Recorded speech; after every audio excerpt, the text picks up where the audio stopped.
चमक ये दमक फुलवन महक, सब कुछ सरकार तुम्हीं से है। सब कुछ सरकार तुम्हीं से है।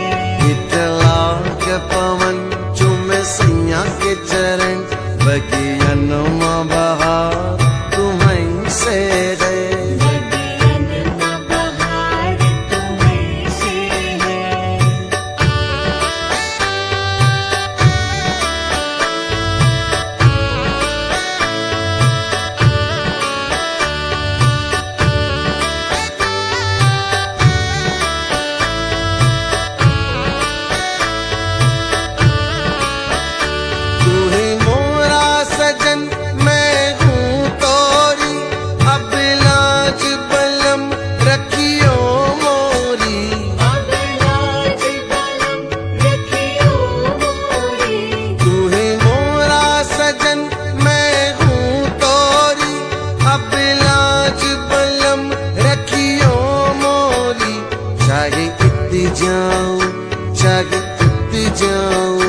चाहे इत जाऊं, चाहे इत जाऊं, मेरे दिल को प्यार तुम्हीं से है।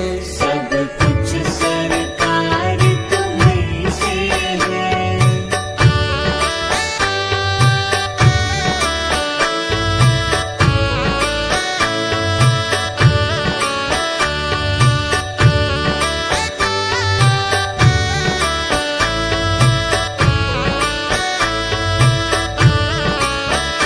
कहे जोगन थाम तोरी बहिया, तुम जानत हो सब कुछ सैया। तुम जानत हो सब कुछ सैया। कहे जोगन थाम तोरी बहिया, तुम जानत हो सब कुछ सैया।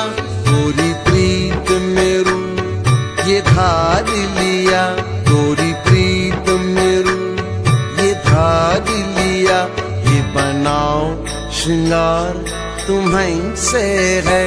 सब कुछ सरकार तुम्हीं से है।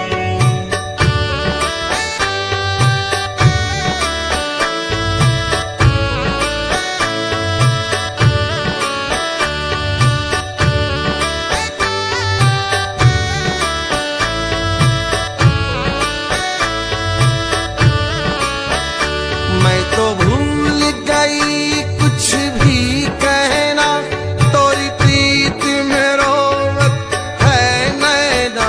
तोरी प्रीत में रोवत है नैना।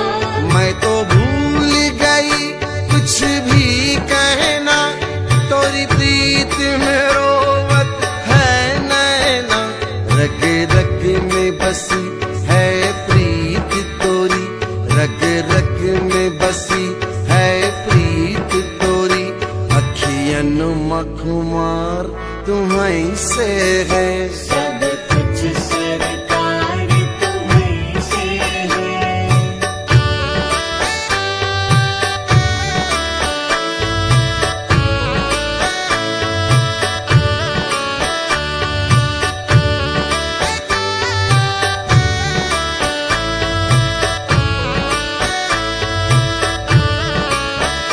मेरा दिल ले लो, मेरी जान ले लो, मेरा तन ले लो, मेरा अपना टैंक वगैरह तो चल रहा है, तो इलेक्ट्रिशियन का है भाई साहब, टैंक वाले भाई साहब जिस कूलर में पानी की व्यवस्था करें हमारे जरूरत कार्यकर्ता बंधुओं। एक जरूरी बढ़ियारी जोड़ने से पूछी गई तालियां बजाओ जोड़ ये कौन है जोड़ मेरा से बढ़िया प्रार्थना है, ये तो पहला उठे हो महाराज जी आने से बंद है। अपनी अपनी व्यवस्था सब सोचिए।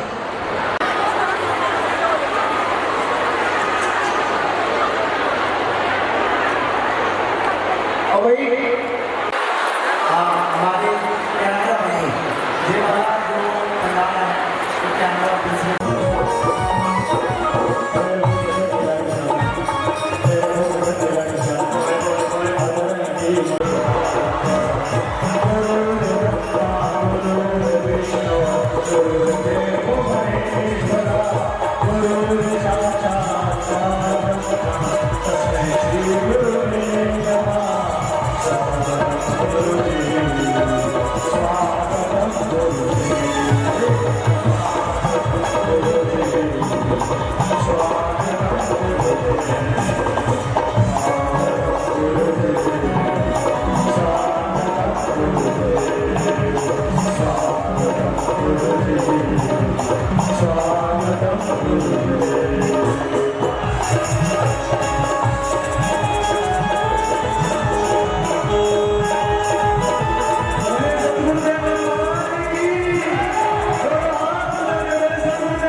टीवी चैनल के माध्यम से देखा करते थे, सुना करते थे, जिनकी चर्चाएं वैसे तो पूरी दुनिया भर में हो रही है।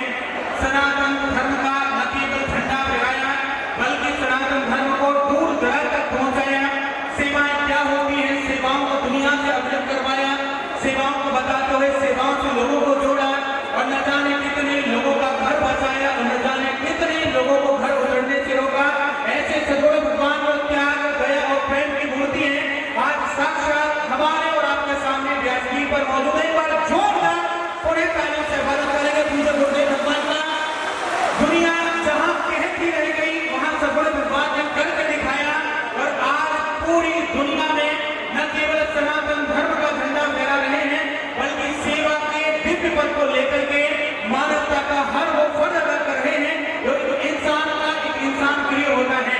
कहते हैं आज जो यहाँ आप सबका प्यार मिल रहा है, जम्मू न जाने किस चीज के लिए फेमस है, लेकिन आज हमने यहाँ जो देखा है आज ये सनातन धर्म के लिए भी फेमस हो गया और पूरी दुनिया ये देख रही है कि आज जम्मू की पावन धरा पर एकजुट होकर के भक्ति का इतना बड़ा सैलाब यहाँ पहली बार देखने को मिल रहा है। एक बार जोरदार तालियां आयोजक परिवार के लिए जिन्होंने इतना सुंदर से आयोजन सजाया है और पूज्य सदगुरु भगवान को यहाँ आप और सबके मध्य बुलाया है। वास्तव में हम कितने ऋणी हैं उस ईश्वर के जिनके स्वरूप में यहाँ आज पूज्य सदगुरु भगवान के दर्शन कर रहे हैं और दर्शन ही नहीं आज पूरे 3 घंटे सुनेंगे और जीवित करेंगे अपनी यादों को हमेशा हमेशा के लिए। तो आज तो चारों ओर खुशियों का माहौल नजर आ रहा है। ये जम्मू कैसा लग रहा है, थोड़ा सा पंक्तियों में समझने का प्रयास कीजिएगा कि आज तो चारों ओर खुशियों का माहौल नजर आ रहा है। कोई चांद सितारा तो कोई फूलों का प्यारा नजर आ रहा है। और अगर मैं बात करूं अपने दिल की तो आज जम्मू नहीं बल्कि पूरा वृंदावन नजर आ रहा है, वृंदावन नजर आ रहा है। अब इसे वृंदावन बनाए रखना आप सबका काम है। वृंदावन से सदगुरु भगवान गौरी गोपाल भगवान आ चुके हैं। अब आइए इससे पहले की रस की धारा में, भक्ति की धारा में, प्रेम की धारा में गोता लगाएं और डूब जाएं। मैं आप सबको एक बार फिर से बता देना चाहूंगा जिन सेवाओं को आज तक आप अहमियत का एहसास करते हैं। आइए मैं चाहूंगा कि जम्मू की जितनी भी मेरे प्यारे भाई बहनों की भक्ति का एक अपार जनसमूह सैलाब है, आप भी आपकी सेवा से अपने आप को जोड़े। आज इस सेवाएं को वृंदावन के रूप में, पूज्य गुरुदेव भगवान के रूप में यहाँ जम्मू की पावन धरा से आप भी अपने आप को जोड़े। और अन्नदान के बारे में क्या बात कहूँ, अन्नदान इतनी सुंदर सी बात, भोजन प्रसाद पकाया जाता है और वो भी एकदम आश्रम परिवार में पूरे वृंदावन में कोई भी आने वाला भक्त भूखा नहीं रहता क्योंकि लगभग 30 से 40 हजार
कृपा से आज हम सब भैया बैठ जाओ। मेरी माँ आवाज आ रही है, आवाज आ रही है, थोड़ा उठाओ। पीछे आवाज नहीं आ रही है क्या? इस तरफ आवाज आ रही है तो बैठो, आवाज आ रही है तो बैठ जाओ। सब लोग बैठ जाओ। फिर भक्तों, आज जम्मू की पावन धरा आप सभी भक्तों का दर्शन करके यथार्थ संयुक्त कृतार्थ होगा। सभी मंचस्थ सभी विप्र देवता संत जनार्दन चरणों के पास कोटि नमन। सबको जय श्री नारायण, जय श्री कृष्ण। भैया राधे राधे, जय श्री नारायण, जय श्री कृष्ण। कैसे हैं आप लोग? अच्छे हैं? नेपाल ठाकुर जी की बड़ी है भैया, लग जाओ। इस पावन से सत्संग में आयोजक बन के हमारे श्रीमान सरपंच श्री राकेश चौधरी जी और गुरमीत सिंह जी, ग्राम बनियाड़ी बनी, जिला कठुआ, जम्मू की पावन धरा से आप हैं। और आपने वृंदावन आकर के कहा कि हमें 7 दिन की कथा सुनना है, और 7 दिन का समय तो था नहीं, पर इनका निवेदन, इनका भाव, इनका प्रेम और आप सबके प्रेम ने खींच लिया कि 7 दिन फिर कभी होगा, कभी एक दिन जरूर। आज ये रात संयोग आपके बीच में एक दिन के लिए आपसे कुछ सुनने के लिए, आपका दर्शन करने के लिए आप आया। आप सभी लोग बड़े भाग्यशाली हैं कि यहाँ दिव्य रास राशेश्वर भगवान का आपको दर्शन हो रहा है। वृंदावन की दिव्य पावन पवित्र झांकियों का दर्शन हो रहा है। और जहाँ ठाकुर जी की रास लीला होती है वो स्थान ही वृंदावन हो जाता है। भगवान की रासस्थली पूरी पृथ्वी भगवान की है, और जहाँ ये दिव्य लीलाएं होती हैं वो धाम हो जाता है।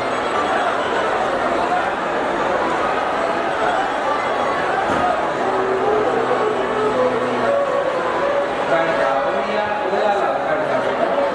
आप सब बैठ जाएंगे, अच्छा लगेगा। सब बैठ प्रिय भक्तों, भगवान की पावन कथा आज ये दास। अच्छा खड़े हो तो खड़े रहो, तो चुप तो रहो भैया, खड़े हो।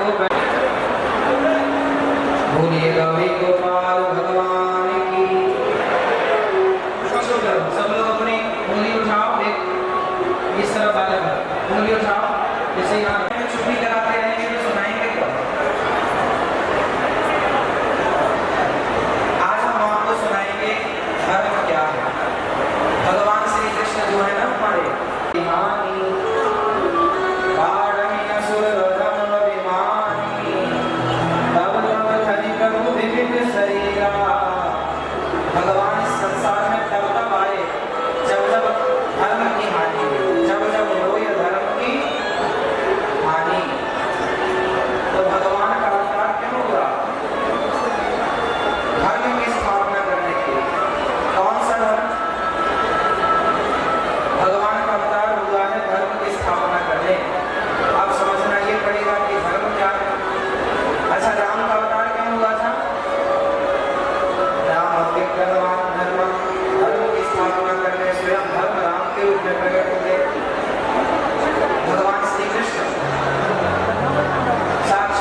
तो वो धन आपका लोक परलोक सवार देगा।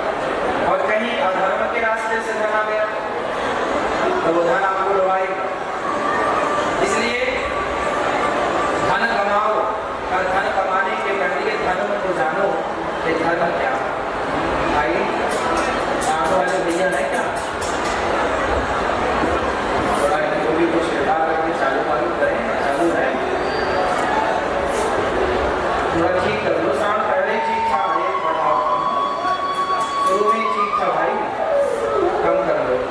हाँ अब ठीक है।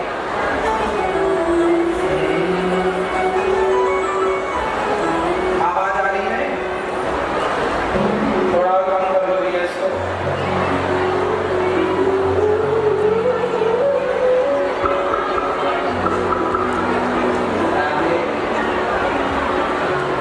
ठीक चलाओ।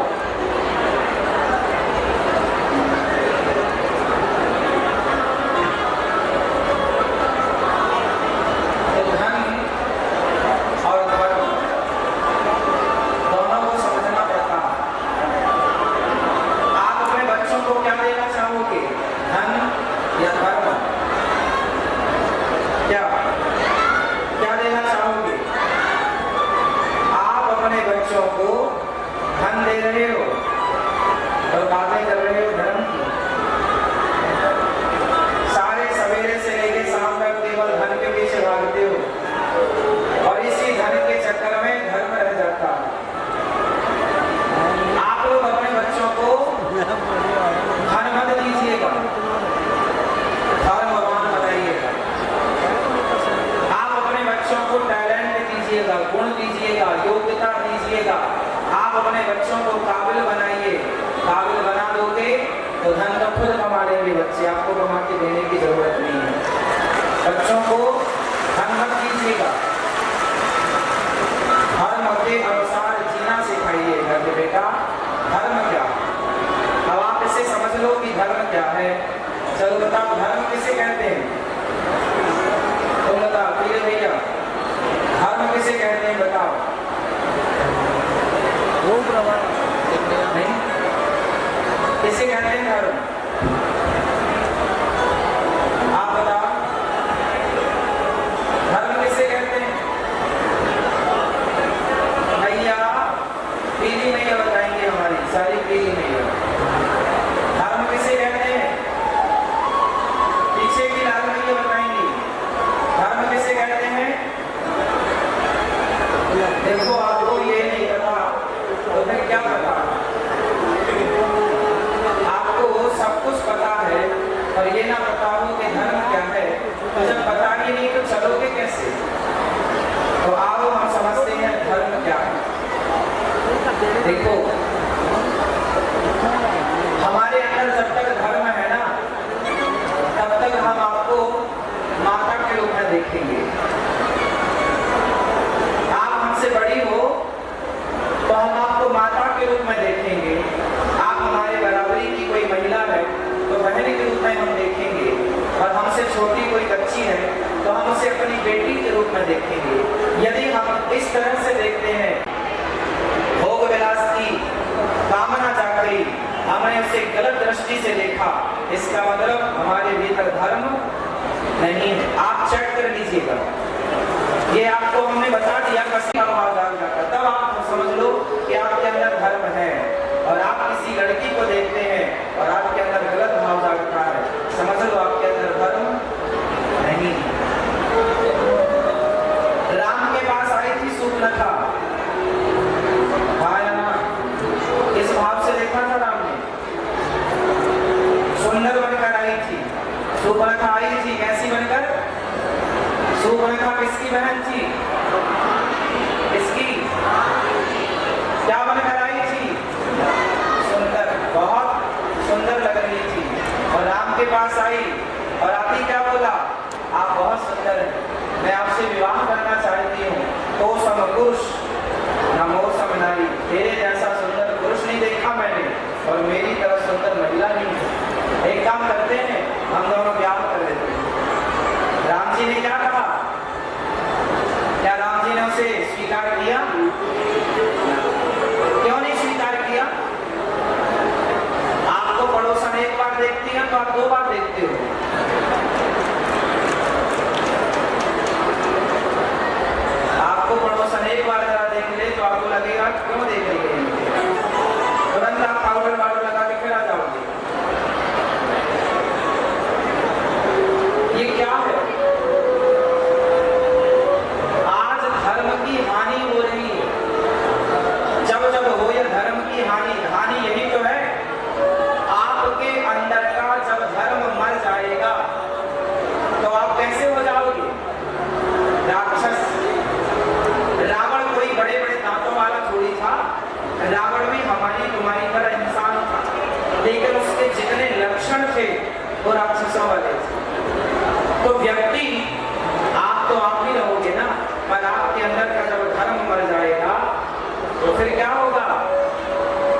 पुनः धर्म की स्थापना करते हैं। इसलिए मेरी प्रार्थना है आप जब तक जिंदा हैं तो अपने भीतर के धर्म को मत मरने दीजिएगा। आपकी पहचान आपके धर्म से है। आजकल अच्छा बताओ, मनुष्यों के अंदर धर्म है या जानवरों के अंदर? धर्म का आचरण कौन कर सकता है? पक्षी या मनुष्य? जोर से केवल 84 लाख की योनियों में केवल मनुष्य की योनि ऐसी है जिस योनि से धर्म का आचरण किया जा सकता है। और हम मनुष्य होकर भी यदि धर्म के आचरण को नहीं किए, धर्म की राह पर नहीं चले, तो फिर हमारा मनुष्य होने का अर्थ क्या है? आजकल का इंसान कहाँ रहा? आजकल का इंसान कुत्तों की तरह हरकत करने लग गया। जितने लक्षण जानवरों के हैं उतने लक्षण आजकल इंसानों में देखने को मिलते हैं। चल बताओ, कुत्ता बिल्ली मांस खाते हैं कि नहीं? आए वहाँ कुत्ता मांस खाता है? हाँ। बिल्ली मांस खाती है? शेर मांस खाता है? चीता मांस खाता है? हाँ, सारे लोग मांस खाते हैं। क्या गाय मांस खाती है? चलो गाय को आप बढ़िया मांस परोसो। क्या गाय मांस खाएगी? क्या बकरी मांस खाएगी? क्यों नहीं खाएगी? जबकि बकरी जानवर है, पर उसे जानवर होकर भी ये पता है कि हमें क्या खाना है और क्या नहीं खाना। और बकरी जानवर होकर भी अपना धर्म नहीं छोड़ती, खाने का धर्म। वो खाने का धर्म नहीं छोड़ती। जो उसे खाना है, पत्तियां खाती है, हरा खाती है, वो हरा ही खाएगी, वो मांस नहीं खाएगी। लेकिन इंसान कुत्तों वाला आचरण करता है। जो कुत्ता खाता है वही आजकल का इंसान खाता है। कुत्ता मांस खाता है, आजकल का इंसान मांस खाता है। क्यों? क्या आपके पास हरी हरी सब्जियां नहीं? क्या आपके पास दाल चावल रोटी नहीं? फिर क्यों मांसाहार? आपके अंदर धर्म होता तो आप मांस खाते क्यों? मांस खाने के लिए किसी को मारना पड़ता है, और मारना धर्म है या अधर्म है? जोर से, चींटी को मारना, बकरे को मारना, मुर्गे को मारना, मुर्गी को मारना, बकरे को मारना, सुअर को मारना, भैंस को मारना, क्या किसी को मारना धर्म है? बोलो। हम हिंदू सनातनी हैं। हम धर्म किसे मानते हैं? अहिंसा ही परमो धर्म। यहाँ तो दुकानें होंगी ही नहीं। फिर बढ़िया। वो पीछे वाली भैया तो कह रही है क्यों? मांस यहाँ खाते हैं लोग? खाते हैं? आप खाते हो? सही बताओ, अंडा खाते हो? और आप? धर्म क्या है?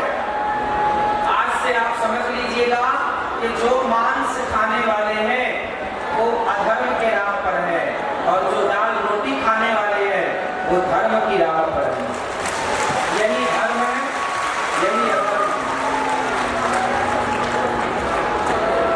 धर्म किसी को मारना नहीं सिखाता।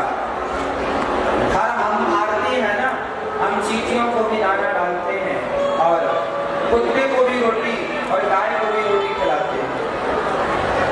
सबको पेट भरना सीखा है, सबका पेट भरना सीखा है, किसी की जान लेना हमने नहीं सीखा। आया ना? अच्छा, धर्म। आप लोगों से मेरी बस इतनी सी प्रार्थना है कि आप अपने बच्चों को अच्छा डॉक्टर बनाना, अच्छा इंजीनियर बनाना, अच्छा एडवोकेट बनाना, अच्छा पायलट बनाना, अच्छा डॉक्टर बनाना, परंतु अच्छा डॉक्टर बनाने के पहले उसे एक धर्मात्मा बेटा बनाना। एक पायलट, एक एडवोकेट बनाने के पहले उसे धर्मवान बनाना। बेटा पहले धर्मवान बन जाओ, फिर डॉक्टर बनना। यदि बेटा आपका धर्मवान होगा तो डॉक्टर बनकर समाज की सेवा करेगा, और यदि धर्म नहीं पढ़ेगा, धर्म को नहीं जानेगा, तो वो डॉक्टर बनकर दूसरों की किडनियां बेचने लग जाएगा। परमात्मा कल भी पेट भरेगा। जिसे आज की फिक्र है उसे कल की भी फिक्र है, तो हम पेट के नाम पर बेईमानी करें क्यों? क्यों बेईमानी करें? मेरे संग की दुआ बोलो, आज गने करे ना चाकरी, बोलो आज गने करे ना पंछी करे ना काम, दास मलुका कह गए सबके दाता राम। अजगर कोई काम नहीं करता, पक्षी कोई काम नहीं करता, लेकिन सबका पेट भरता है कि नहीं? बोलो हाँ। बताओ बेटा, कितने महीने? 9 महीने से। तो उस समय तुम्हें खाना कौन देता था? कौन? माँ? माँ जाती थी अंदर, अरे बेटा खा। ये बाप जाता था, ये भाई जाता था।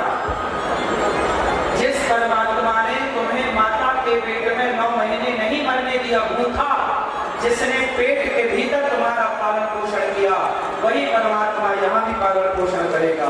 उसके भरोसे रहो, ईमानदारी से अपना जीवन यापन करो, पैसे के लिए, पेट के लिए बेईमानी न करो। क्योंकि इसलिए पैसा कमाना बुरा नहीं है मेरे भाइयों, खूब पैसा कमाओ, सेल्फ डिपेंड बनो, आत्मनिर्भर बनो, बाप के टुकड़ों पर मत पड़ो। हम क्या कहते हैं कि बाप के टुकड़ों पर भी नहीं पलना चाहिए। क्या कहते हैं आप लोग? बाप के टुकड़ों पर पलना चाहिए ना? पैसा खूब कमाना चाहिए। पैसा कमाने का मना नहीं कर रहे हैं, पैसा ईमानदारी से कमाओ, मेहनत से कमाओ। फिजूल बेईमानी का करोड़ों एक तरफ और ईमानदारी का 1 रुपया एक तरफ। वो 1 रुपया सुनो, एक तराजू बांधिएगा, एक तराजू बांधिएगा, और उस तराजू में एक पलड़े पर बेईमानी के करोड़ों रखिएगा और दूसरे पलड़े पर ईमानदारी का 1 रुपया रखिएगा। सच बताओ किसका पलड़ा भारी होगा? हाँ, भगवान जब भी तुले हैं तो अधर्म से नहीं, धर्म से तुले हैं। जब भी भगवान ने पक्ष लिया है तो अधर्म का नहीं, धर्म का पक्ष लिया। सेना ज्यादा थी कौरवों के पास, शक्ति ज्यादा थी कौरवों के पास, और भगवान ने साथ किसका दिया? जोर से पांडवों का। क्यों? क्योंकि पांडवों के पक्ष में क्या था? धर्म। कौरवों के पक्ष में क्या था? अधर्म था। भगवान जब भी खड़े होंगे तो धर्म के साथ खड़े होंगे, अधर्म के साथ कभी ना खड़े होंगे। अब आप देखिएगा कि आपको भगवान के तरफ रहना है या शकुनी की तरफ रहना है। भगवान की तरफ रहना है तो धर्म के राह पर चलना सीखिए। था भरा सोना खचा खच रंग की दीवार में, एक रत्ती नहीं मिला रावण को मरती बार में। जाने न देना धर्म, करना लोभ मत धन धाम का, और धर्म ही जाता रहा तो धन रहा किस काम का? धर्म गवाओगे। इसलिए 1 रुपया बहुत है ईमानदारी का, करोड़ों बेकार है। मैं आपको एक बढ़िया बात बताऊं, ध्यान से सुनिएगा। अच्छा ये बताओ, पैसा आप लोग कमाते हो किसके लिए? जोर से पैसा क्यों कमाते हो? उत्तर दो। खाने के लिए, ठीक है। तो खाना खाने से ज्यादा पैसा है?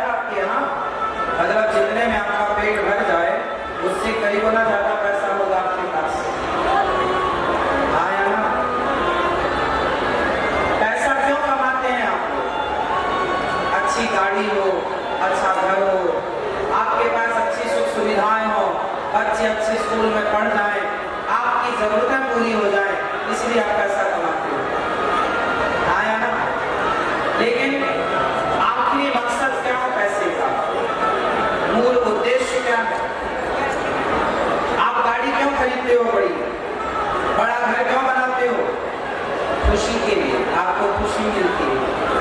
बड़ा घर में खुशी, बड़ी गाड़ी में खुशी, बड़ा बिजनेस, बड़ा व्यापार, बड़े पैसे, ज्यादा पैसा कमाते हैं आप लोग अपने खुशी के लिए। हम बहुत खुश होंगे, हमारा परिवार बहुत खुश होगा। लेकिन एक बात बताओ, क्या बहुत बड़ी गाड़ी, बहुत बड़े बंगले, बहुत सारे पैसे से खुशी मिलती है? जबकि सारे चीजों का उद्देश्य है खुशी। आप अपनी पत्नी को हार बनवा के देते हो, किसके लिए? उसकी खुशी के लिए। आप अपने बच्चों को खिलौना लाकर देते हो, उनकी खुशी के लिए। उनकी पसंद का चॉकलेट, टॉफी, खाना पीना लाकर देते हो, उनकी खुशी के लिए। आप सारी जिंदगी काम करते हैं खुशी के लिए। हाँ या ना? आप अच्छे कपड़े पहनते हैं खुशी के लिए। ये कपड़ा पहन के खुशी नहीं मिली तो नहीं पहनते, इसको पहनने से खुशी मिली, आपने वो पहन लिया। आप सारा काम करते हैं प्रसन्नता के लिए। हाँ या ना? जोर से, सही है? अब आप मुझे बताओ कि सब कुछ करने के बाद भी क्या आप प्रसन्न रहते हो? क्या आपके जीवन में खुशी है? आपके जीवन में पैसा है? क्या आपके जीवन में खुशी है? उत्तर दो। पूछ रहे हैं हम आपसे, अपने अंदर की बात बताना हृदय से। आपके जीवन में पैसा है, गाड़ी है, बंगला है, सुख सुविधाएं जुटाई आप लोगों ने, लेकिन क्या खुशी है? क्या प्रसन्नता है? जोर से, जोर से। नहीं।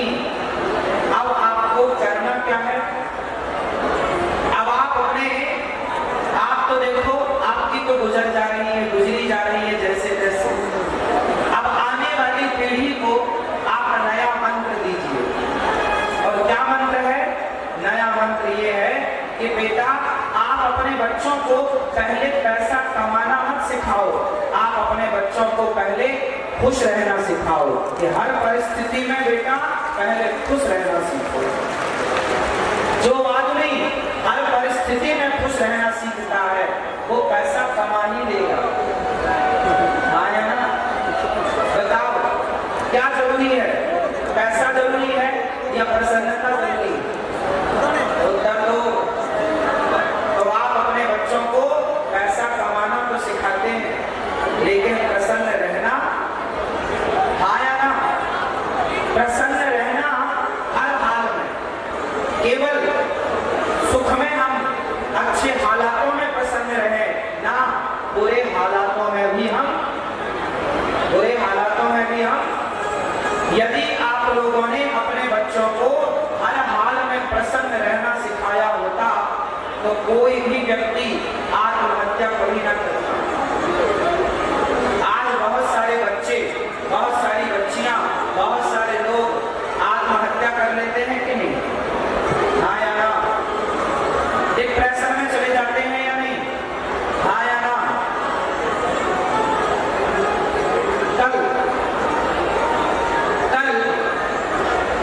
कल मुझे एक आर्मी वाला एक भाई मिल गया गौरी गोपाल आश्रम में। मैं सभी भक्तों से मिल रहा था कल, तो एक आर्मी वाला भाई आया अपनी पत्नी को लेकर। बोला, महाराज जी मेरी पत्नी से बात करो।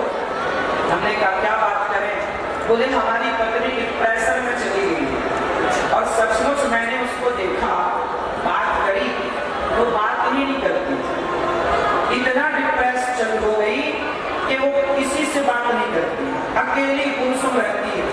ना एक छोटा बच्चा था 5 साल का लगभग, ना वो बच्चे को देखती, ना वो अपने पति को देखती, ना वो सास को देखती। बस अकेली बैठी है तो बैठी है, खड़ी है तो खड़ी है, लेटी है तो लेटी है, कुछ भी नहीं पता उसे। क्या है ये? अच्छी थी पर डिप्रेशन आ गया। डिप्रेशन क्यों जानते हो? कुछ दिन पहले, कुछ साल पहले उसका एक छोटा सा बच्चा, उसकी अकस्मात मृत्यु हो गई। तो बच्चे की मृत्यु हो गई। 2 बच्चे थे, एक बच्चा तो बढ़िया अभी है, पर एक की मृत्यु हो गई।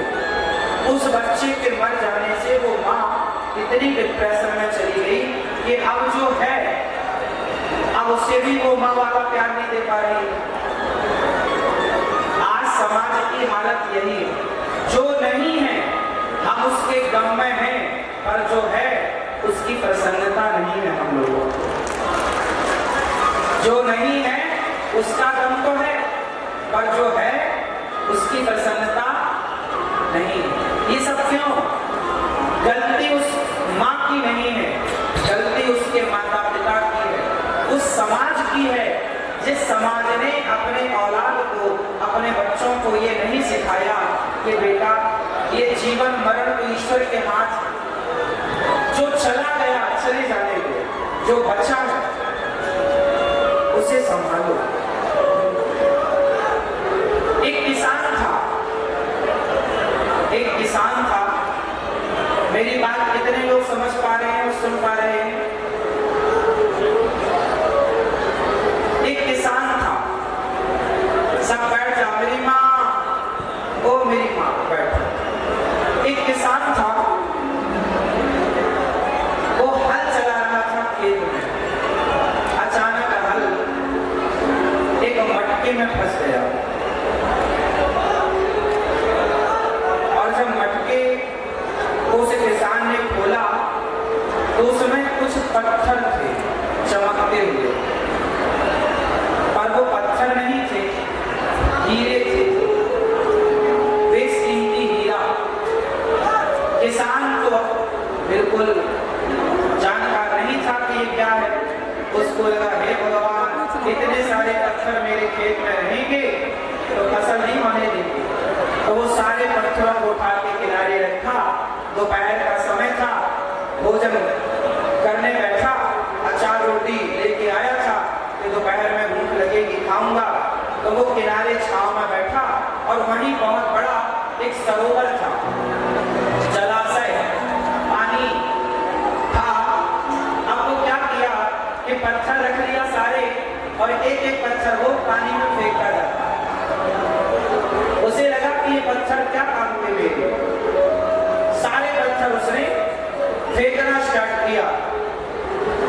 उस बहुत सारे पत्थर थे, मतलब बहुत सारे हीरा थे, बेशकीमती, एक एक हीरा करोड़ों का था, पर उसे ज्ञान नहीं था। वो पत्थर समझ रहा था।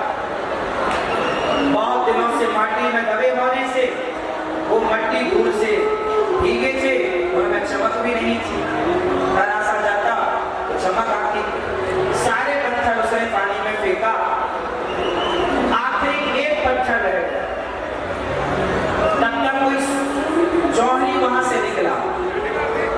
जौहरी ने कहा, भाई ये हीरा काहे फेंक रहा है पत्थर पानी में? हीरा। उसने कहा, भाई ये तो पत्थर है। उसने कहा, नहीं ये तो हीरा है, करोड़ों का है। अब जब उसे पता लगा कि करोड़ों का हीरा है तो किसान रोने लगा, हे भगवान मैं बर्बाद हो गया। क्यों?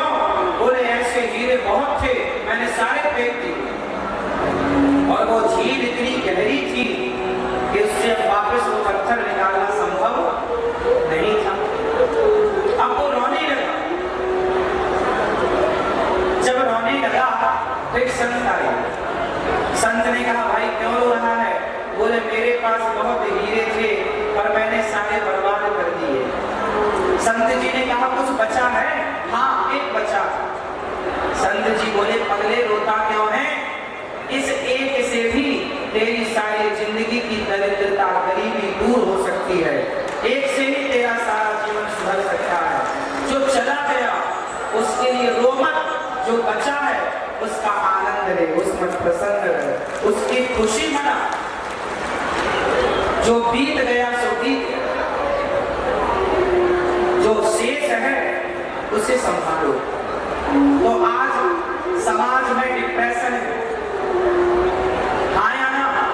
आज अच्छे अच्छे घर के लोग, पढ़े लिखे और पैसे वाले लोग डिप्रेशन में रहते हैं। डिप्रेशन मतलब चिंता, सोचते रहते हैं, चिंताएं ज्यादा है। क्यों ज्यादा है? क्योंकि चिंतन नहीं है। चिंतन होगा भगवान का तो चिंता क्यों होगी? अब ये बताओ कि ये डिप्रेशन, ये आत्महत्या, ये रोना क्यों है?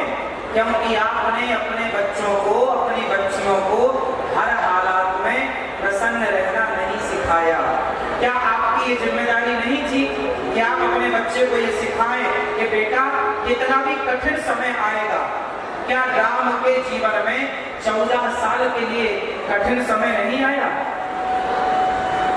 उत्तर दो। क्या लक्ष्मण जी के जीवन में कठिन समय नहीं आया? क्या माता सीता के जीवन में 2 बार कठिन समय नहीं आया?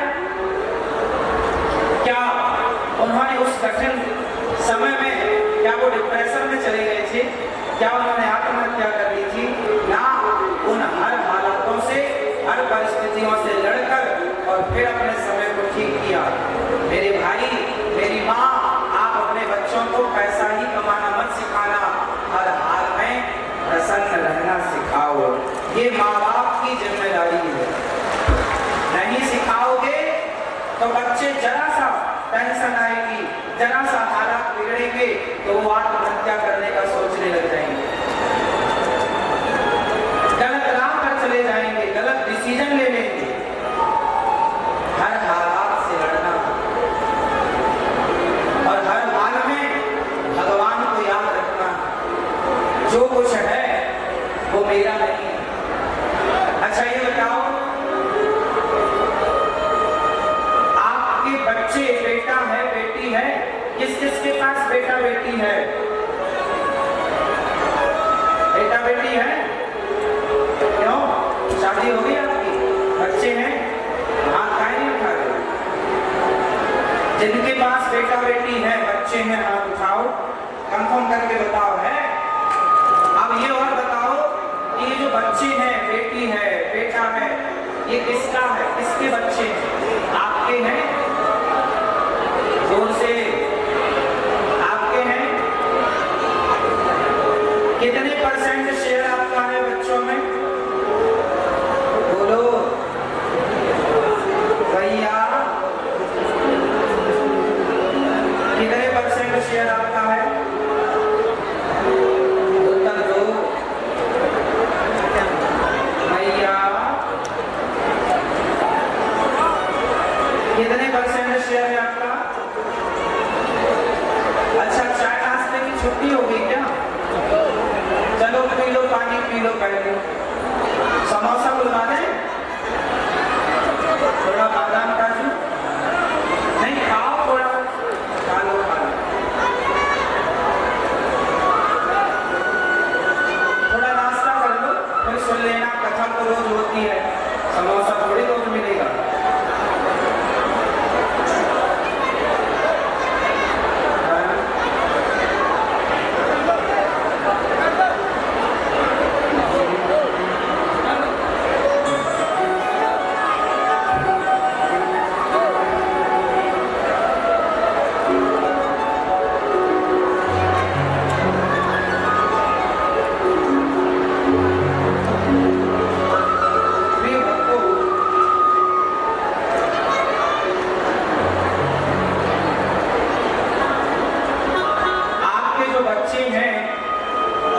तो आपके ही बच्चे हैं, कंफर्म है ना? हाँ या ना? हाँ या ना? आपके बच्चे हैं? क्यों? क्यों भैया, पंचायती भैया? ओ भैया, आपके बच्चे हैं? कितने? एक आपका ही है? सही, कंफर्म है आपका है? कितने % शेयर आपका है उसमें?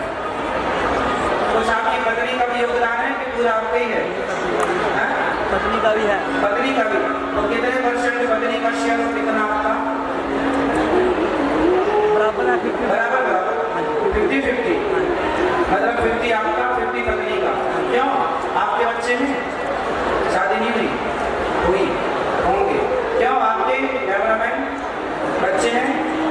तो आपके कितने बच्चे हैं? एक। तो आपका % शेयर कितना है? कितना शेयर आपका और आपकी पत्नी का कितना?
तभी चलाओगी।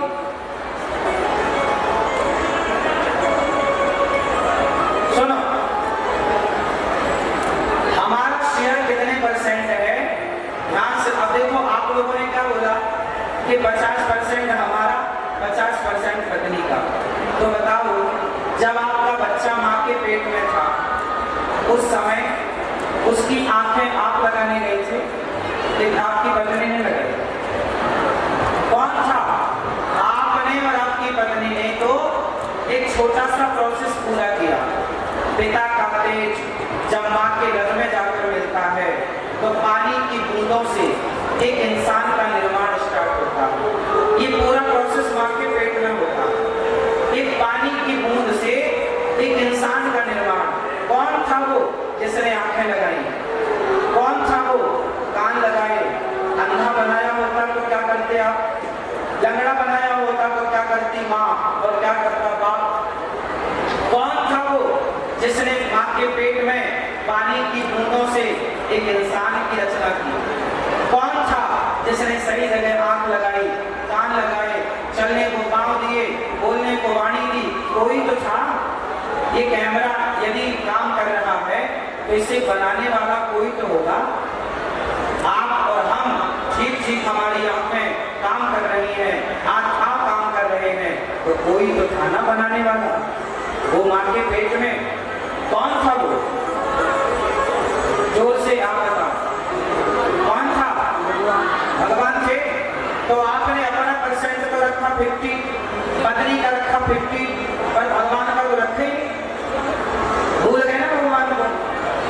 हाँ, यही होता है, हम भगवान को भूल जाते हैं। हमारा ही सब कुछ है, भगवान का कुछ नहीं।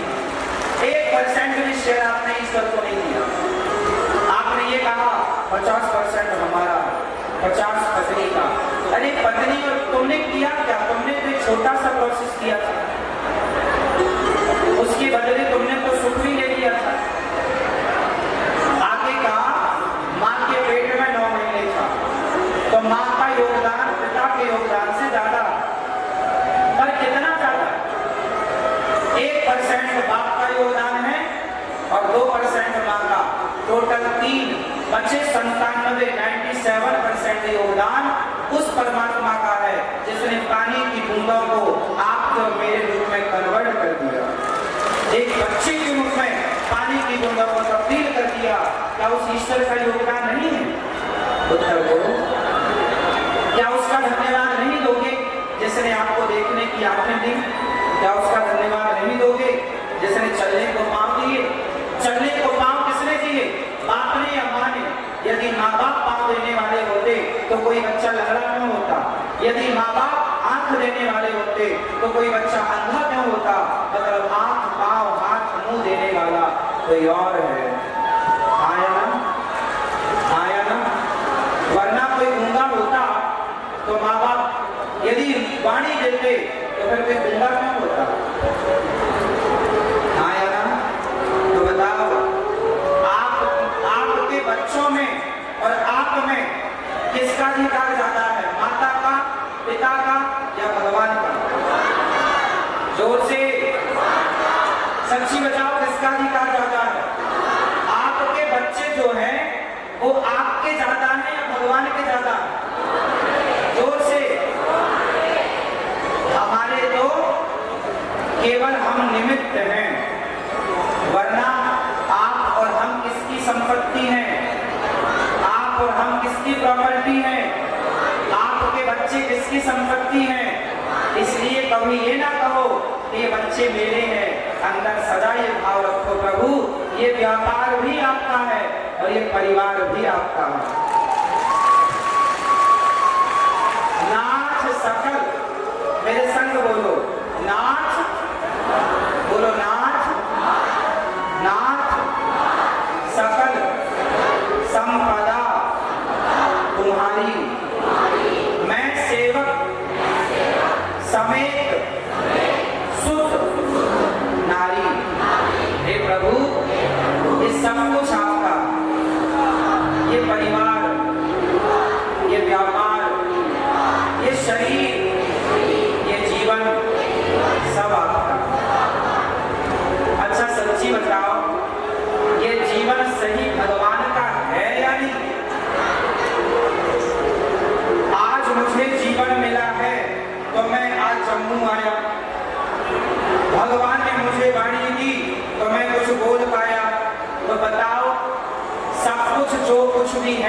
ये किसका दिया हुआ है? तो मेरे पे अधिकार किसका है? तो मैं संपत्ति भगवान की हूँ। हे प्रभु, मैं आपका हूँ, चाहे आप मुझे यहाँ रखो या वहां बुला के रखो, जहां आप रखोगे मैं रहूंगा। मुझे कोई शिकायत नहीं है भगवान से। ना जीवन मिला, इसका धन्यवाद तो दो ईश्वर को। अच्छा, कुछ लोग घबराते हैं, महाराज जी हम मर ना जाए, मर ना जाए। भाई मरता मरता कोई नहीं है। आपको कथा सुनाने आए हैं, सत्संग में आए हैं, और फिर वापस हम चले जाएंगे वहीं जहां से आए। बताओ, हम जहां से आए हैं, संसार में कुछ काम करने आए हैं, काम करके सब लोग वहीं जाएंगे जहां से आए थे, और वहीं जाने के नाम को लोग कहते हैं मर गया। मरता थोड़ी है कोई। इस संसार में जो है सब परदेसी हैं और सब अपना काम करके चले जाएंगे, चाहे वो आपकी पत्नी हो या आपके पति या आपके बाप पिता हो या आपकी माँ, सब परदेसी है। आया ना? आपके दादाजी चले गए कि नहीं? परदादा चले गए कि नहीं? सब आए और चले गए, खत्म कहानी। तो हम सब किसकी संतान हैं? भगवान की। हम किसके हैं? हमारा कौन है? हमारे भगवान है। मेरे तो गिरधर गोपाल, दूसरों ना काम पूरा करो, पैसे खूब कमाओ, पर ये मत सोचो कि ये मेरा है। ये सोचो कि परमात्मा ने हमें एक छोटी सी जिम्मेदारी दी है। इस 2 बच्चों की जिम्मेदारी, 4 बच्चों की जिम्मेदारी, फैक्ट्री की जिम्मेदारी हम पूरी कर रहे हैं। हम मालिक नहीं, हम भगवान के नौकर हैं। हम ईश्वर के, हम भगवान के नौकर हैं। मालिक कौन? दाता एक राम, भिखारी सारी दुनिया, और राम एक देवता, पुजारी सारी, सारे मालिक, सबके मालिक भगवान। तो हम घमंड किसका करें भैया? अब बताओ, आपके पास ऐसा क्या है जिसका आप घमंड करते हैं? क्यों आप घमंड करते हो? सही बताओ, क्यों? टोपी वाले भैया आप घमंड करते हो? नहीं? मैया, ओ मैया, लड़ रही हो क्या मेरी माँ? सुनो, जा रही है मैया, टाटा कर लो मेरी माँ। ओ अम्मा, देखी नहीं भैया, हाँ वहाँ सब जगह देख रही, टाटा। सुनो, बैठो मेरी माँ। अच्छा ये बताओ, इस संसार में हमारा ऐसा क्या है जिसका हम अभिमान करें? एक चीज बताओ जिसका हम अभिमान कर सके। क्या है हमारे पास? क्या? आप लोग ना जरा सा पैसा आ जाने पर कैसे चलते हो? कुछ लोगों के पास जरा पैसा आ जाए ऐसे ऐसे चले जाते हैं। आया ना? पैसा देते हैं ना भगवान, तो अभिमान करने के लिए नहीं देते, समाज की सेवा के लिए देते हैं। लेकिन आप उसका मिसयूज करते हैं, गलत उपयोग करते हैं। घमंड कभी ना करना साहब। रावण जैसों का घमंड ना चला। जिसकी लंका सोने की थी, तो हमारे तुम्हारे घर तो माटी के हैं, घमंड क्या चलेगा? अति कभी ना करना बंदे, तिथि तेरी हो जाएगी, बिन पंखों के पक्षी जैसी गति तेरी हो जाएगी। अति ना करना। घमंड रावण का नहीं चला, हमारा क्या चलेगा? जो देते हैं ईश्वर, उसको स्वीकार करो। इस रूप में ये प्रभु ने हमें एक जिम्मेदारी दी। आपकी कितनी माता है बताओ जरा? आपकी माँ कितनी है? उत्तर दो। कितनी? एक। आपकी कितनी माँ? भाई बताओ। 1 2 4 कितनी? नहीं बोलोगे? 1। आपकी एक माँ है, पर ये जो दास अनिरुद्ध है ना, हमारी 280 माताएं तो वृंदावन में रहती, गोपी गोपाल आश्रम में, जो रोज कथा सुनकर मुझे रोज आशीर्वाद देती है। जम्मू में, कश्मीर में, पंजाब में, पूरे भारत के प्रत्येक घर में एक एक माँ मेरी भी है, और वो माँ जो टीवी पर रोज कथा सुनती है और कथा सुन के रोज मुझे अपना आशीर्वाद देती है। वो मेरी कौन है? माँ। आपकी माँ यदि है तो वो मेरी ही माँ। तो आप गौरी गोपाल आश्रम में 280 माताएं वर्तमान में हैं। आपने कितने लोग आए वृंदावन गौरी गोपाल आश्रम? कितने लोगों ने दर्शन किया, देखा है? और नहीं आए तो हाथ जोड़ के निवेदन कर रहा हूँ, आपको हम निमंत्रण देने आए हैं कि वृंदावन आना तो गौरी गोपाल आश्रम जरूर आना, और वहाँ जो सेवाएं चलती हैं अपनी आंखों से देखना। वो माँ जिनके अपने बेटा, बहू, बेटियां घर से निकाल देती हैं, रोटियां तक नहीं देती, उन माओं की सेवा गौरी गोपाल आश्रम में हो रही है। सुखपूर्वक माताएं रह रही हैं। वहां पर एक अखंड लंगर चल रहा है, एक ऐसा लंगर जो सवेरे से लेकर शाम तक चलता है और निःशुल्क चलता है, जिसमें लगभग 25 से 30 हजार लोग नित्य प्रति प्रसाद पाते हैं। आप आकर देखिए अपनी आंखों से। ईश्वर पैसा दे आपको तो घमंड ना कीजिएगा, समाज की सेवा कीजिएगा, अपनी माता की सेवा करो, दीन दुखियों की सेवा करो, भूखे को रोटी दो, प्यासे को पानी दो। आप भी कभी वृंदावन आना और देखना, और देखने के बाद आपको लगे कि आपको भी इन सेवाओं से जुड़ना चाहिए, तो आप भी आकर देखने के बाद फिर सेवाओं से जुड़ सकते हैं। पहले मत जुड़ना, आप पहले हमें कुछ मत दो, 1 रुपए भी मत देना हमें। पहले आओ, अपनी आंखों से देखो कि जो हम कह रहे हैं वो सही है या गलत है। सही दिखे वहां आपकी आंखों से तो आपको लगे तो आप किसी को रोटी का सहयोग करना, 2 पैसे दान करना, नहीं तो कोई जरूरत नहीं है। प्रिय भक्तों, अब मैं आपको एक छोटी सी बात और बताऊं कि अभिमान, हमारे पास जरा पैसा आ जाए, पद आ जाए, प्रतिष्ठा आ जाए तो हम अभिमान करते हैं। मैं आप लोगों के भले की एक बात बता रहा हूँ, सुन लोगे, मेरी एक बात करोड़ों की है, सुन लोगे तो काम बहुत आएगी, नहीं सुनोगे तो कोई बात नहीं।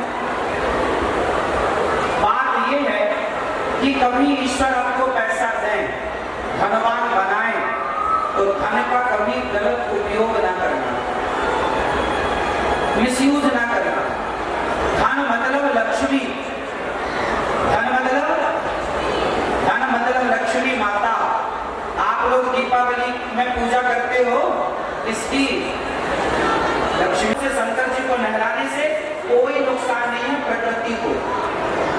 लेकिन बताओ, शराब पीने से कितनी बहनों का सिंदूर उजड़ गया, कितनी माँ के बेटे शराब के नशे में मर गए, कितने बच्चे बाप के बिना हो गए। शराब पीने से कितना नुकसान हुआ समाज को, ये बात सही है। लेकिन शराब पीने के खिलाफ एक पिक्चर नहीं बनाई बॉलीवुड ने, और शंकर जी को दूध चढ़ाने के खिलाफ कितनी पिक्चरें बना करके बच्चों का दिमाग खराब कर दिया बॉलीवुड ने, भड़का दिया। अरे नाली और नाला तो आज बन गए ना, परंपरा तो पहले से रही। अब तुमने नदियों को नाला बना दिया, इसमें शंकर जी की क्या गलती है? तुम्हारे इस आधुनिकता ने तो नदियों का विनाश कर दिया, तालाबों को विनाश कर दिया, तालाबों का सारे जलाशय खराब हो गए। डोली अड़ती से कुछ कहने लगी, रास्ता तूने मेरा क्यों ये खोटा किया, सामने से चली जा तो दिल चली।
कि तभी ये काम एक पतिव्रता नारी जिसके छोटे छोटे 2 बच्चे थे, उस पत्नी का, उस स्त्री की मृत्यु हो गई और वो अर्थी पर लेट करके चली।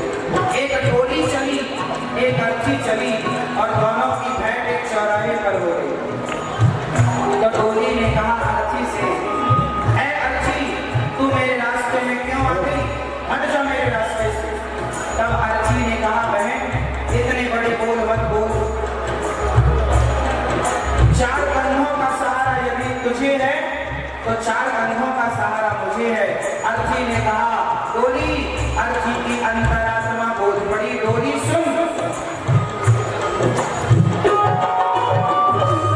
4 तुझ में लगे, 4 मुझ में लगे, फूल तुझ में चढ़े, फूल मुझ में चढ़े, 4 तुझ में लगे, 4 मुझ में लगे, फूल तुझ में चढ़े, फूल मुझ में चढ़े।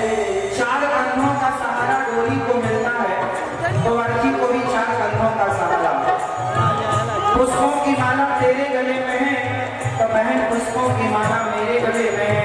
अर्थी ने कहा, बहन तुझमें और मुझमें केवल इतना सा अंतर है। अर्थी ने कहा, फर्क इतना है तुझ में और मुझ में सखी, फर्क इतना है तुझ में और मुझ में सखी, तू जहाँ से चली। अर्थी ने कहा, डोली तू जहाँ मैं जा रही है और मैं जहाँ से जा रही हूँ, इतने से अंतर में तूने मेरा अपमान कर दिया। और सुन, और भी है जो नहीं समझते। अर्थी ने कहा,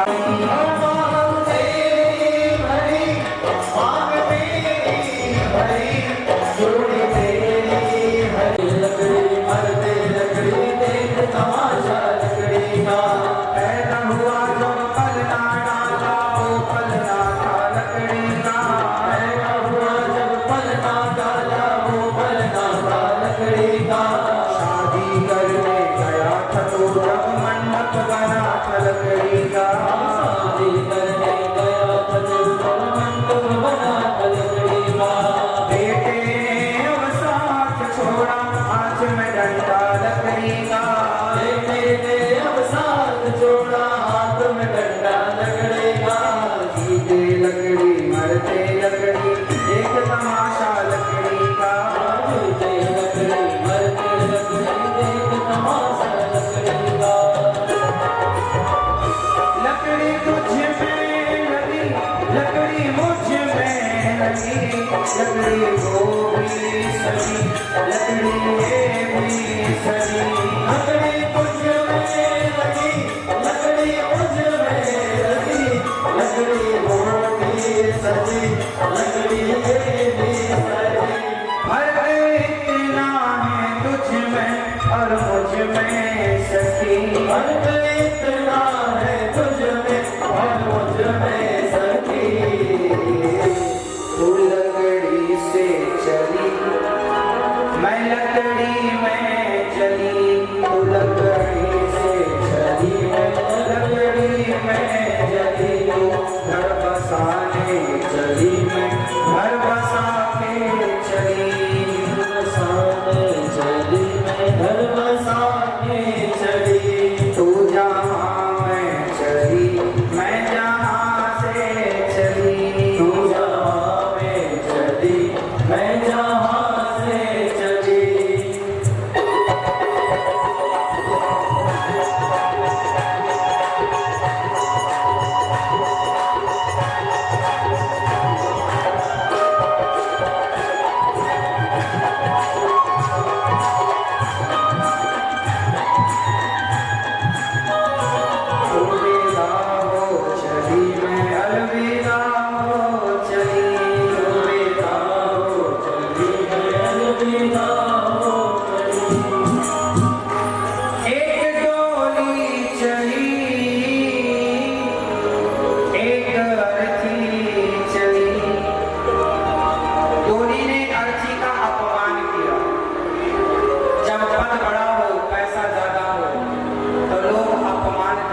तो आपका सम्मान बढ़ता है। जब आप औरों का अपमान करते हैं तो आपका सम्मान घटता है, आपका अपमान बढ़ता है। इसलिए सम्मान कीजिएगा सबका। समाज में अभिमान का परित्याग करके रहिएगा। अच्छा ये बताओ भैया, आप कितने लोगों का पेट भरते हैं अपने घर परिवार में? कितने लोगों का? सबका? आप कितने लोगों का पेट भरते हैं? हाँ, 4 लोगों का। भैया टोपी वाले, आप कितने लोगों का पेट भरते हो? 2 लोगों का। और पगड़ी वाले का भैया बताएंगे कितने लोगों का पेट भरते हैं आप? 5, 10 लोगों का?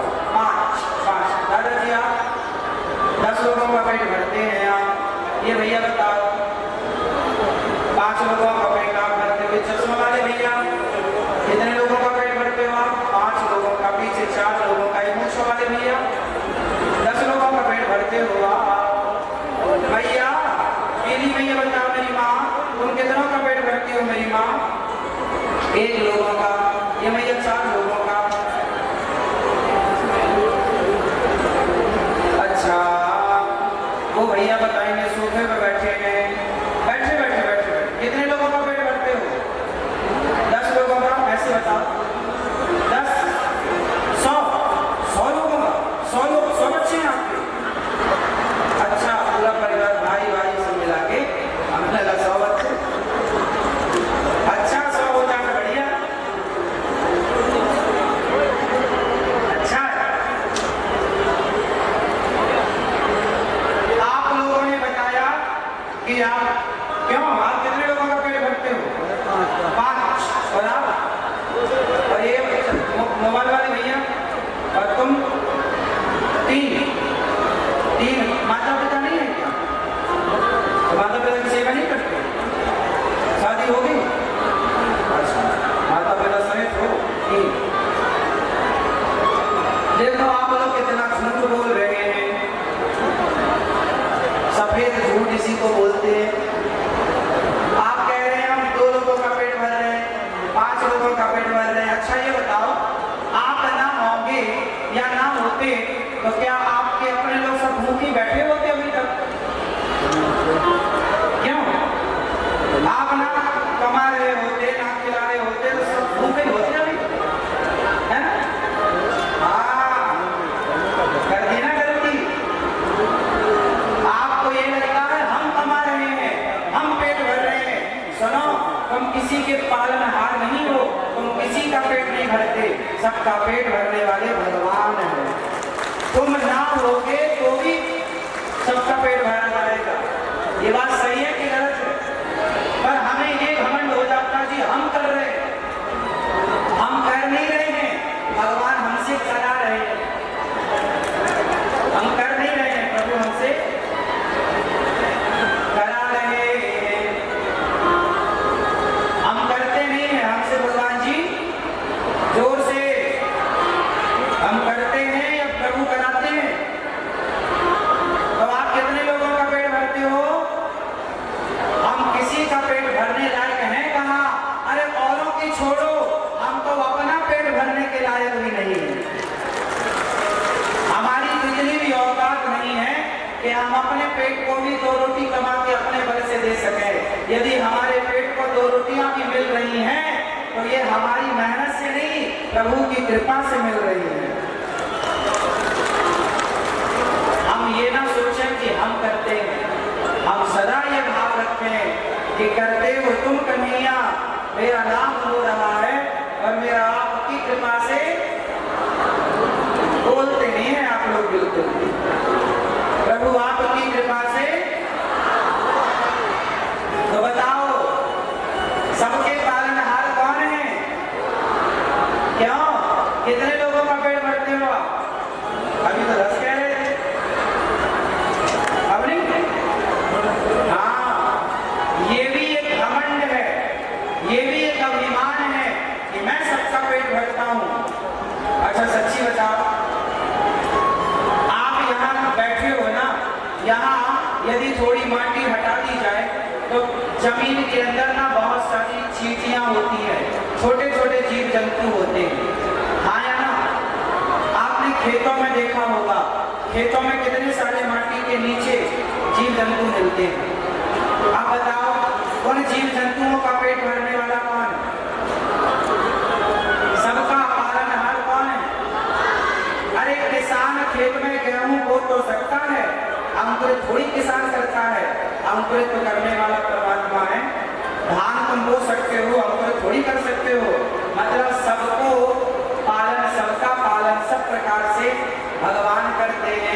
और बनाए अपना मरते दम तक सेवा में लगाए अपना, इतनी कृपा सामने बनाए अपना, मरते दम तक सेवा में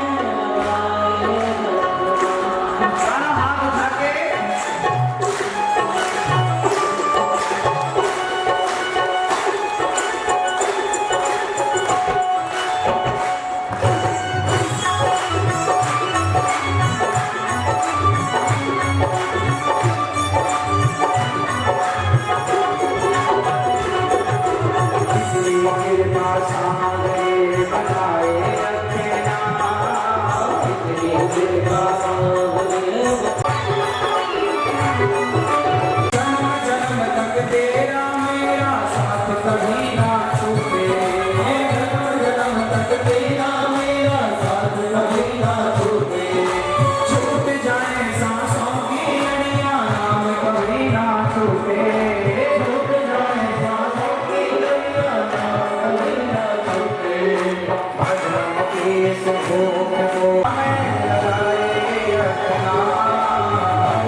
वाह वाह क्या बात है, वाह वाह क्या बात है।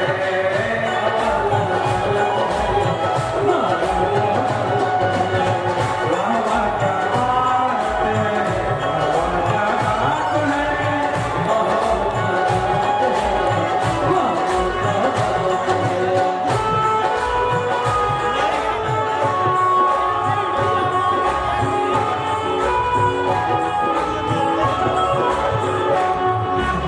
इतनी सोनी इतनी प्यारी तेरी छवि ये लगती है। इतनी सोनी इतनी प्यारी तेरी छवि ये लगती है।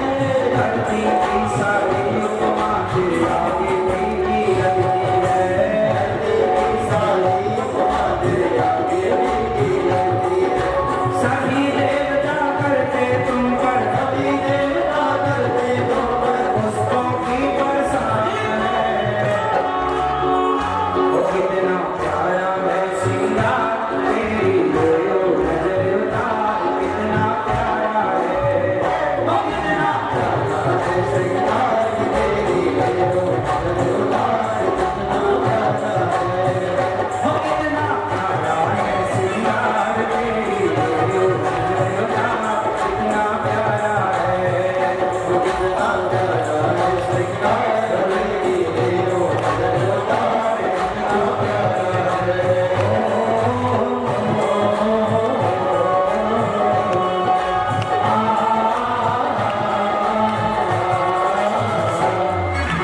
सच्चा है दरबार जहाँ बैठे लखदार, जहाँ हो रही जय जयकार। शाम तुम कितने सुंदर हो, कितने सुंदर हो। सच्चा है दरबार जहाँ बैठे लखदार, जहाँ हो रही जय जयकार। शाम तुम कितने सुंदर हो, तुम कितने सुंदर हो।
चकरार दूं, हाय नजर ना लग जाए कि नजर उतार लो।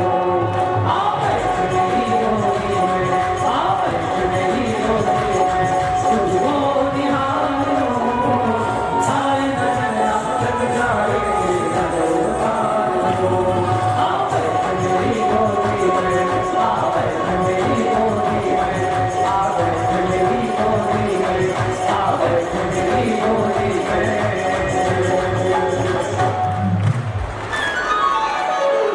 नजर उतार लो,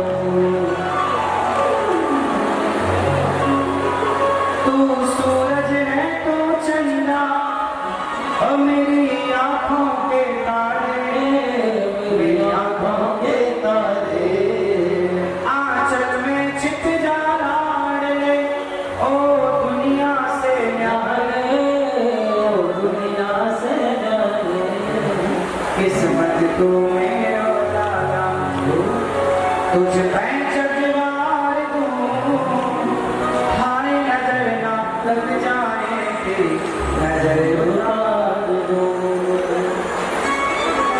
भगवान कितने सुंदर है, मैया कहती है नजर ना लग जाए, तू इतना भी सुंदर होगा हमने कभी ना सोचा। श्यामल श्यामल सुंदर सुंदर, श्यामल श्यामल सुंदर सुंदर एक बांसुरी वाला देखा, कोई इतना भी प्यारा होगा हमने कभी ना सोचा। भगवान भगवान कितने सुंदर हैं, क्या खूब लगते हो, बड़े सुंदर दिखते हो, फिर से कहो कहते रहो अच्छा लगता है, मेरे गाना का मुखड़ा बड़ा सुंदर लगता है, क्या खूब लगते हो, बड़े प्यारे दिखते हो। बोलिए कृष्ण कन्हैया लाल की जय। भैया अब भजन हो गया, बैठ लो मेरी माँ, अब बैठ जाओ। आप लोग खड़े हो जाएं तो फिर मैं भी खड़ा होके चलूं फिर? नहीं, आप लोग आज्ञा करो तो फिर मैं भी चलूं? यदि थोड़ी और अभी 10-20 मिनट हैं, 10-20 मिनट बाद तो हमें जाना ही पड़ेगा, 10-20 मिनट के लिए और बैठ जा यदि मन हो तो। भैया अब तुम 10-20 मिनट बैठने में न लगा देना। अच्छा ये बताओ, जो जो हमने आज समझाया वो सबकी समझ में आया कि नहीं आया? कौन कौन चार कहाँ के मैं अगले साल आपको कथा सुनाने 7 दिन के लिए? पीछे वाले भाग तो भगवान से प्रार्थना करेंगे, भगवान जी चाहेंगे तो इस बार ही 7 दिन के लिए आना था, पर समय न होने के कारण एक भैया ने बहुत बाद में बताया ना, साल भर पहले बताते तो ये तारीख फिक्स हो जाती, पर उन्होंने बाद में बताया, साल भर पहले ही जब बताएंगे, जैसे इस साल इन्होंने बता दिया तो अगले साल की डेट कंफर्म हो जाएगी। इन्होंने बताने में लेट की, इसलिए वो समय पहले जा चुका था, पर 1 दिन का समय जो था उसके लिए इन्होंने बहुत प्रयास किया और इतनी बढ़िया तैयारी की इन्होंने। एक बार तालियां तो बनती हैं आयोजक परिवार के लिए, श्रीमान सरपंच जी राकेश चौधरी जी, जिन्होंने सुंदर सा ये दिवसीय आयोजन रखा और ये दास को आप सबका दर्शन करने का परम लाभ प्राप्त हो गया। तो अगले साल 7 दिन के लिए आए क्या? हाँ या ना? अब आप लोग चाह रहे हैं तो आगे भगवत इच्छा है, जो हमारे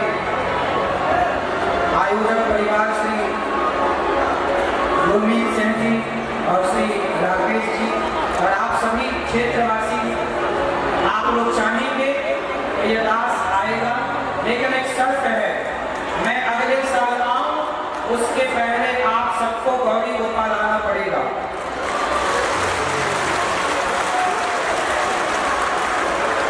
सब लोग इसी बहाने बिहारी जी का दर्शन कीजिए, इसी बहाने गिरिराज जी का दर्शन और परिक्रमा कीजिए, इसी बहाने वृद्ध माओं का दर्शन, गौरी गोपाल आश्रम की रसोई का प्रसाद ग्रहण कीजिए, ताकि अगली बार जब हम आके पूछें कि आपने प्रसादी पाया गौरी गोपाल में, तो आप सब कह सके हाँ जी हमने सब देखा है। पहले देख लो सब, फिर बात करेंगे आपसे अगले साल। तो मैया आओगी नहीं आओगी? ऐसे आते गाड़ी को आओगी। हमारा निमंत्रण है। अब हम लोगों से कहते हैं वृंदावन आओ, लोग कहते हैं भगवान बुलाएंगे तो आएंगे। अब बुलाने आए तो हैं, बुला तो रहे, और कैसे बुलावाता? बिहारी जी ने हमें भेजा, जाओ कटुआ के सभी भक्तों को और क्षेत्रवासी सभी भक्तों को, बनियाड़ी के भक्तों को, वडीर के भक्तों को और समस्त जम्मू के भक्तों को बिहारी जी ने बोला हमसे कि जाओ इन सबको बोल के आना कि आए, सब लोग आए। आप सबका निमंत्रण, स्वागत, वंदन, अभिनंदन वृंदावन की पावन धरा। बिहारी जी की छवि छटा है, बिहारी जी की चरण धूलि वहाँ आज भी है। हम और आप सब भक्तों के लिए आओ और ब्रज रज में स्नान करो, भगवान के चरणों का दर्शन करो, बिहारी जी के दर्शन करो, राधा रमण जी के दर्शन करो और सभी ठाकुरों के दर्शन करो जो हमारे सप्त ठाकुर हैं श्री राम वृंदावन के। सप्त देवालय, निधिवन जी का दर्शन करो, सेवा कुंज जी का दर्शन करो, यमुना जी का दर्शन करो, संतों का दर्शन करो। आप वृंदावन में आपका बहुत बहुत स्वागत है। आओगी भैया? भैया आओ, कैमरा वाले भैया थोड़ा फोटो वहाँ हमारे बिहारी जी के लिए खींचो, यही खींचते रहते हैं। अभी कैमरा लेकर वहाँ भी आओ, संतों की फोटो लो, वहाँ बढ़िया दर्शन करो। क्यों आप आओगे? कैमरा लेके आना और बढ़िया वहाँ वृंदावन की पूरी परिक्रमा की फोटो लेना, ठीक है?